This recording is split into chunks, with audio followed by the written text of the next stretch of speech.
Hello, this is the RPG Pundit, the final boss in internet shitlords. And well, as you see, we're not doing a live stream on Sunday night because I was very optimistic and we did not reach the 4,000 subscribers yet. But we are going to. We've made in the last month 150 subscribers. So by that ratio, in probably one more month, we will get to 4,000 subscribers. But, like not, I don't mean an average. I mean, last month we made 150 subscribers, right? So I figure we're going to get there soon. Now, if you want to have that live stream happen, share these videos, tell people to subscribe. If you're watching this and you've seen some of my videos already, but you haven't already done so, please subscribe. And then we're going to have the 4,000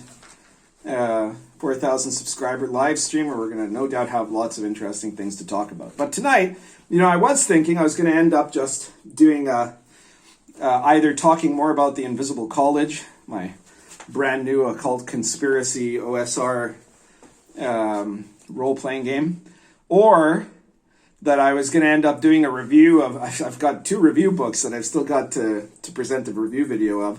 The next one coming up is one of Benjer's books. Though that would be kind of rewarding him for having screwed up to wherever he's gone on vacation. I'm not sure where he is. I know Job is in Cabo, but I don't know where Benjer is. But the point is, both of them picked tonight, which should have been inappropriate characters, to be their vacation week. So, okay, whatever. I thought it was going to be something like that. But instead, we got 2 different news stories on the same day that are related, and one of which has made I see a lot of waves in kind of the OSR community, and the other one has not yet. And the one that's made a lot of waves is the one about Strixhaven, and I'm going to talk about that shortly. I'm going to tell you guys about that. But the one that I find more fundamental, because stuff like this Strixhaven book would not be happening if it wasn't for the stuff that's happening in Hasbro, right? And so the more fundamental news is that Project Veritas revealed a major leak. In fact, well, not a leak, it was a whistleblower. Somebody came forward and very publicly, he's come out very publicly, and he was interviewed in Project Veritas's YouTube. If you're not subscribed to Project Veritas, you absolutely should. They are they're the best investigative news that's happening today. They're the only ones exposing the establishment. But anyway, this guy who is a packaging engineer at Hasbro, so he's not one of their storyboard writers or a diversity coordinator or something, but he's an actual engineer. So of course he's the one that's gonna still have some modicum of logic and reason to him, right? He named David Johnson. He came forward to Project Veritas with a tape of a mandatory critical race theory training that all employees of Hasbro have to take. One of a series of them, apparently, that they have to take. And Hasbro is, of course, one of the biggest, if not the biggest, toy company in the world. They're also the owners of Wizards of the Coast, who make Dungeons and Dragons.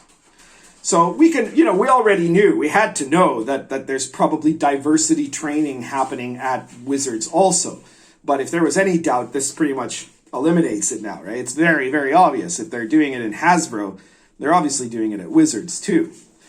And the thing is, in this training, they were talking directly about producing stuff to go after the kids, right? To go after people's children. And the video shot, you should really go check it out. Go to Project Veritas on YouTube. Insider leaks critical race theory indoctrination within children's toy manufacturer. And what they're talking about in this leak is all about how children at different developmental stages, these claims that they have, which are completely, they're not accurate actually, that at even from very early developmental stages, white children of like 2 years of age are fundamentally racist and therefore evil, of course. And how, they're by the time that they're 5 years of age, they're actively discriminating against non-white children, and that also non-white children are not like that. They're not hateful to anybody else, you know. And all this just pseudoscience, like literal Lysenkoism, right? Like state totalitarian science that is completely wrong, okay? Because we know, like, okay, so do children at like under 2 years old, could they have a reaction to someone of a different skin color if they're not used to that person's skin color? Sure, but it's not a racist reaction. It's a reaction to the unknown, right? One of my earliest childhood memories, that has to be, I must have been probably under 3, you know.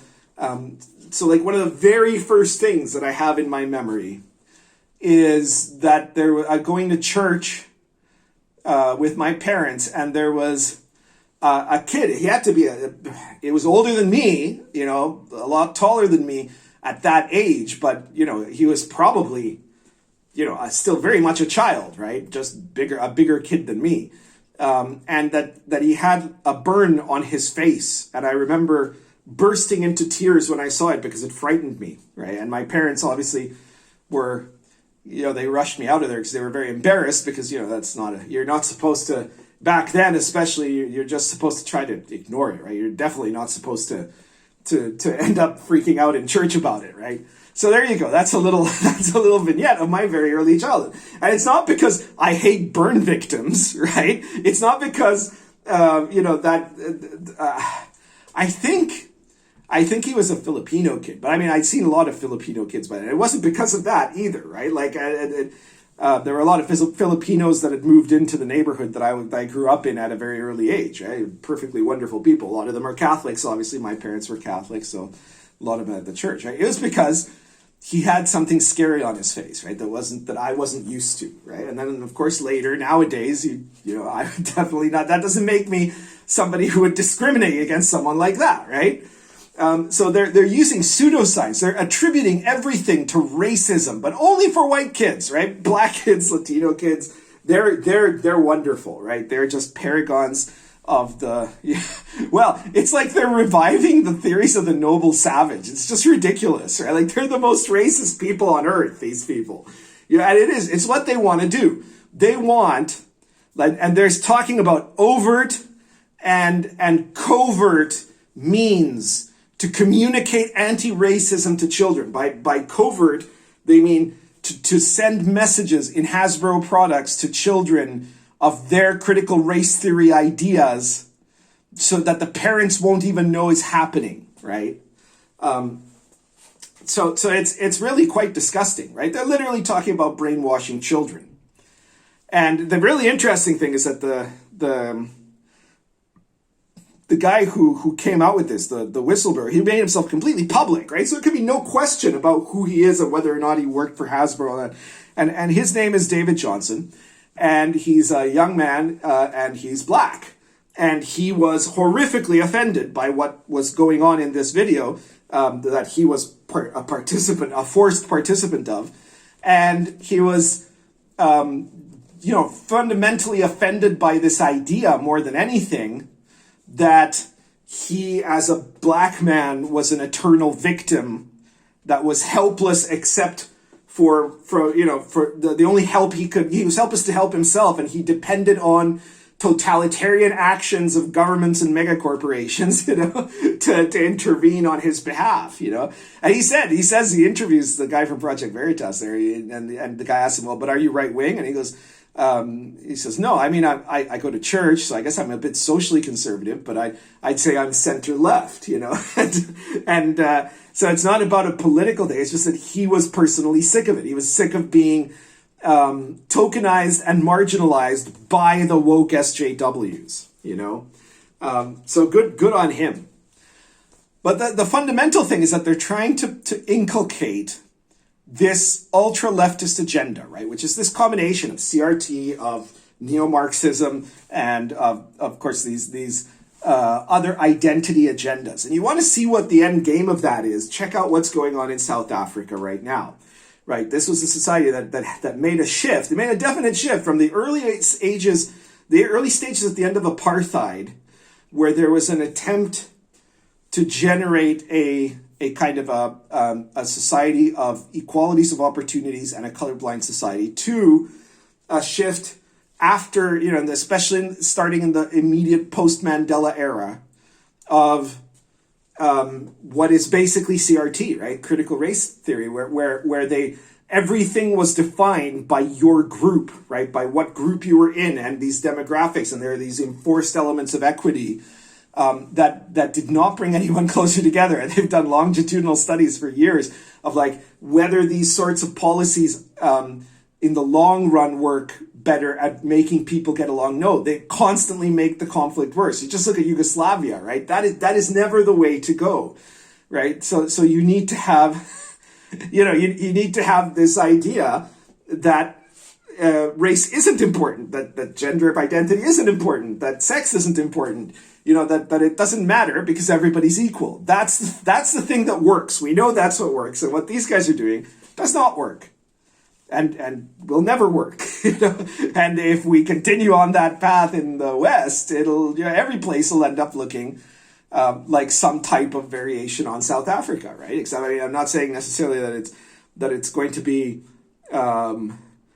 specific racial groups that are going to have. It's that there's going to be continuous conflicts on the basis of identity and ethnicity. So your best hopes are for massive civil unrest and inter-community conflicts, and your worst hopes are, of course, that you could end up having brutal totalitarian governments based on one specific identity group being in power and attacking everybody else. That's what you can achieve with CRT, and with postmodernism in general. That's the identity politics is toxic, right? So that brings us to this Strixhaven, I think it's called, book that has been announced now, that is coming out. And I know people are making a very big deal of that because it's a new D&D book. Apparently Jeremy Crawford is the lead on it, if I'm not mistaken, and which is not a surprise to anyone. He is the chief wokist at Wizards of the Coast. It's the only thing he's really good at, to be honest. Like, he's not a particularly talented game designer. He's just very good at having been able to latch on and control the wokist movement inside Wizards. And it's basically, a setting. It's a setting from Magic the Gathering, which I know nothing about, so some of you might know more about the setting itself, but Strixhaven is apparently a magical college, except that it's called a college, and theoretically the people there are adults, but if you look at what they're presenting there, they're talking about it as though it was high school. And so it's basically D&D Magic High School, the book, which they're promoting very heavily now, like in places like Polygon, with this image of the prom, right? So it's the prom in D&D, and this is, it's all part of that same agenda, right? Like, the more fundamentally toxic agenda is what they're trying to do with 3 and 5-year-olds, but it's the same thing that they're doing here, that they're trying to push on people who are already fans of D&D with existing fandoms, right? Where the goal is not to create something useful or something that is appealing, but rather that something that is a declaration of a certain type of dogma, right? The particular wokist dogma, and you are demanded now to make a loyalty oath to it, right? That if they don't want to convince anyone who isn't on their side, what they want is to triumphantly declare, we have killed your game and we're now wearing it as a skin suit, and you know it, but you will have to pretend like it's still the same and like you love it, or else we're going to punish you. And in fact, if you do pretend like you love it, we're just going to keep doing this. We're just going to keep torturing you, right?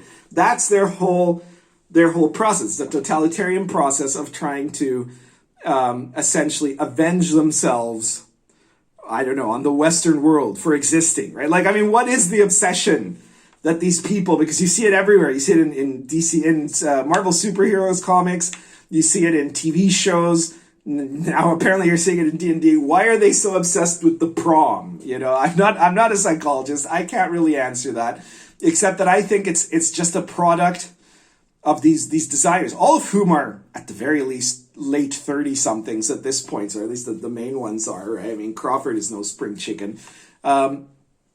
these guys, they're not teenagers, and they're not making these products for teenagers. No teenager wants to play D&D at the prom, right? They don't want to play D&D high school, right? Like when you were a teenager, like, I mean, first of all, the wokists are more obsessed with the prom than any teenager I ever met in real life, right? They're putting on an act. I think it's a product of sociopaths that they can only try to mimic normal human emotions, right? So they're putting on an act based on stuff they saw in TV of how teens behave about the prom in really crappy teen, dramas or stuff like that.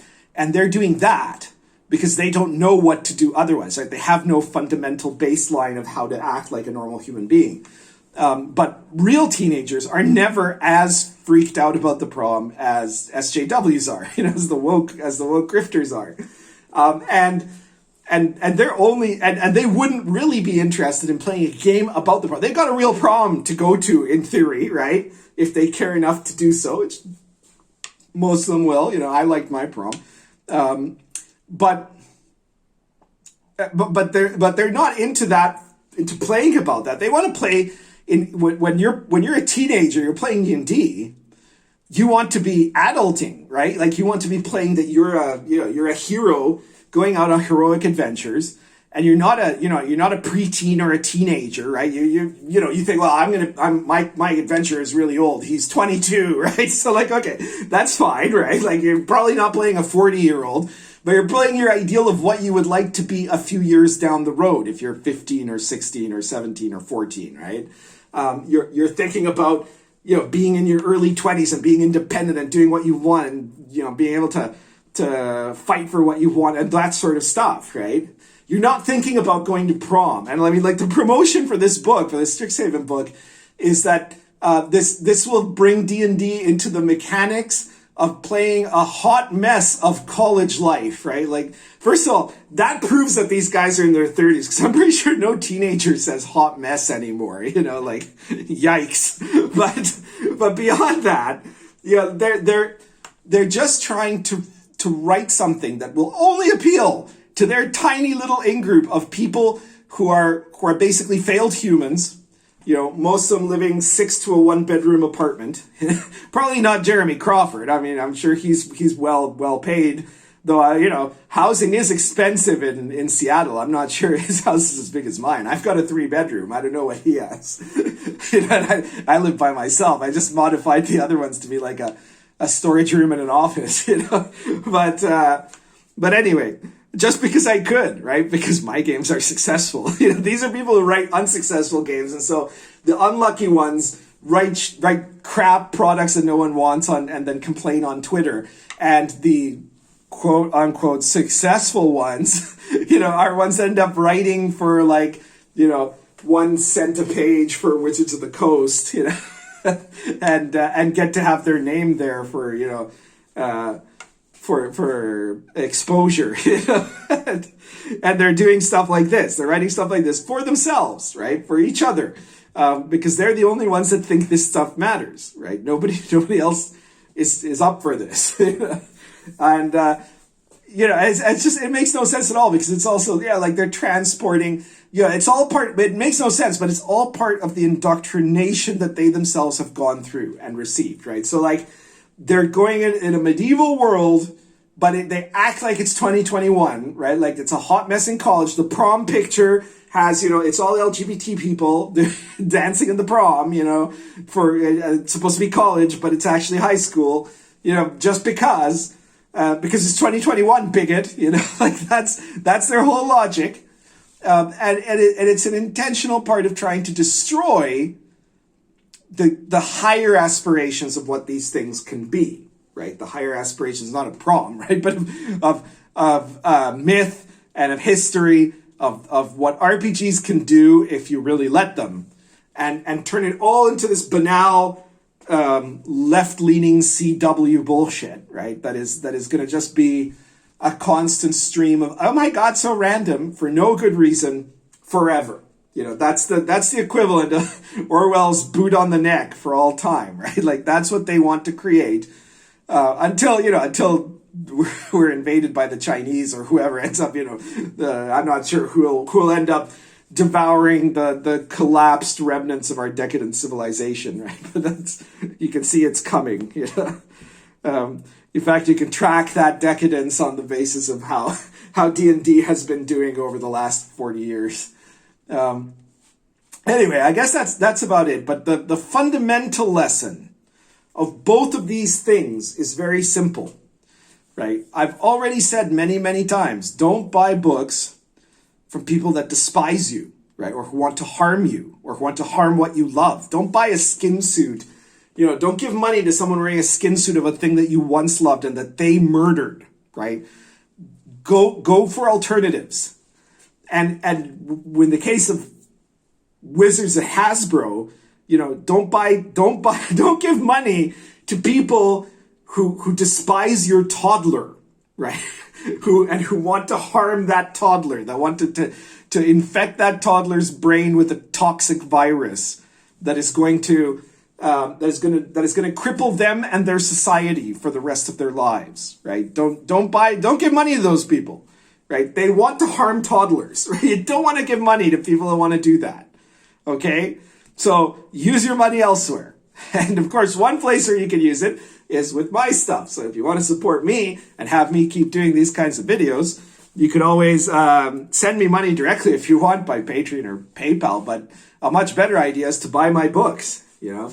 I mean, unless you've already got all my books. In that case, please keep supporting me on Patreon, sure. But you know, check out my stuff like The World of the Last Sun, The Invisible College, Lion and Dragon, whole variety there. Star Adventurer and Cults of Chaos and Dark Albion. You've got everything from really, really deep historical style fantasy to crazy gonzo stuff, to modern occult conspiracy gaming, to all sorts of other stuff. I was going to joke, if you really want college adventures, get the Invisible College, but it's not that kind of college. The Invisible College is a secret society, not a college. There's no prom in the Invisible College, all right?